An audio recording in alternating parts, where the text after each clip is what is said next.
നമസ്കാരം. Raf talk ഫുട്ബോളിലേക്ക് അവർക്കും സ്വാഗതം. യുവേഫ നേഷൻസ് ലീഗ് മത്സരങ്ങൾ ഇങ്ങെത്തി.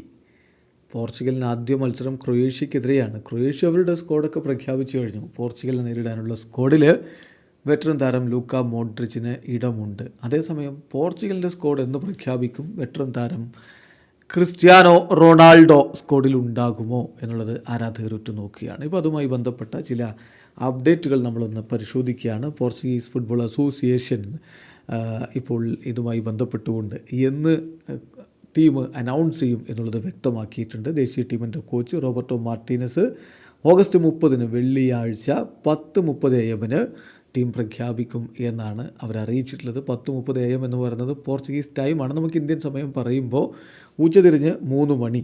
ഓഗസ്റ്റ് 30 വെള്ളിയാഴ്ച ഉച്ചതിരിഞ്ഞ് 3 മണിക്ക് പോർച്ചുഗലിൻ്റെ ക്രൊയേഷ്യക്കെതിരെയും സ്കോട്ട്ലൻഡിനെതിരെയുമായിട്ട് യുവേഫ നേഷൻസ് ലീഗ് കളിക്കാനുള്ള സ്ക്വാഡ് പ്രഖ്യാപിക്കും. മത്സരങ്ങൾ സെപ്റ്റംബർ 5 ആദ്യ മത്സരം ക്രൊയേഷ്യക്കെതിരെ. ഇന്ത്യൻ സമയം പറയുമ്പോൾ സെപ്റ്റംബർ 6 12:15 AM.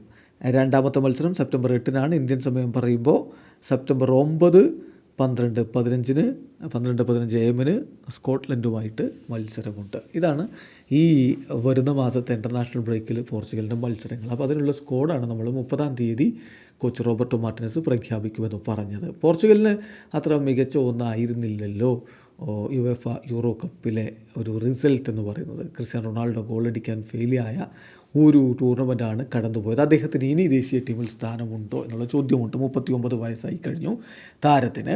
അപ്പോൾ അതുകൊണ്ട് തന്നെ ഒരു പക്ഷേ അദ്ദേഹത്തെ ഒഴിവാക്കിക്കൊണ്ട് പോർച്ചുഗൽ പുതിയൊരു ഘട്ടത്തിലേക്ക് ഈ ഒരു യുവേഫ നേഷൻസ് ലീഗ് മത്സരങ്ങളോടെ കടന്നേക്കും എന്നുള്ള സൂചനകൾ നേരത്തെ ഉണ്ടായിരുന്നെങ്കിൽ ഇപ്പോൾ ഗോൺസലോ റാമോസിന് പരിക്കേറ്റതവർക്ക് തിരിച്ചടിയായിട്ട് മാറിയിട്ടുണ്ട്. ഗോൺസലോ റാമോസ് PSG വേണ്ടി ആദ്യ മത്സരം ലീഗ് 1 കളിക്കുമ്പോഴാണ് അദ്ദേഹത്തിന് പരിക്ക് പറ്റി പുറത്തേക്ക് പോവേണ്ടി വന്നിരിക്കുന്നത്. അതുകൊണ്ട് തന്നെ സ്ട്രൈക്കറുടെ റോളിൽ ക്രിസ്ത്യാനോ റൊണാൾഡോയെ വീണ്ടും കോച്ച് ടീമിലേക്ക് എടുത്തേക്കുമെന്നാണ് ഇപ്പോൾ പോർച്ചുഗീസ് മാധ്യമങ്ങൾ നൽകുന്ന സൂചന. അങ്ങനെയെങ്കിൽ യുവേഫ നേഷൻസ് ലീഗ് കളിക്കാനും ക്രിസ്ത്യാനോ റൊണാൾഡോ ഉണ്ടാകും. അദ്ദേഹം ഇതുവരെ വിരമിക്കൽ പ്രഖ്യാപനമൊന്നും നടത്തിയിട്ടില്ല എന്ന കാര്യം ശ്രദ്ധിക്കുക. അദ്ദേഹത്തിൻ്റെ ഉറ്റ സുഹൃത്ത് പെപ്പെ വിരമിച്ചു. യുവേഫ യൂറോ കപ്പിന് ശേഷം അദ്ദേഹം വിരമിക്കൽ പ്രഖ്യാപനം നടത്തി. പക്ഷേ ക്രിസ്ത്യാനോ ഇപ്പോഴും ദേശീയ ടീമിലെ കളി തുടരാൻ തന്നെയാണ് തീരുമാനിച്ചിരിക്കുന്നത്. അദ്ദേഹത്തെ സ്ക്വാഡിൽ ഉൾപ്പെടുത്തിയേക്കും എന്ന് തന്നെയാണ് പോർച്ചുഗീസ് മാധ്യമങ്ങളുടെ സൂചന. വീഡിയോ അവസാനിക്കുന്നു. ഫുട്ബോൾ ലോകത്ത് കൂടുതൽ വിശേഷങ്ങളുമായി റാഫ് ടോക്സ് വീണ്ടും എത്താം.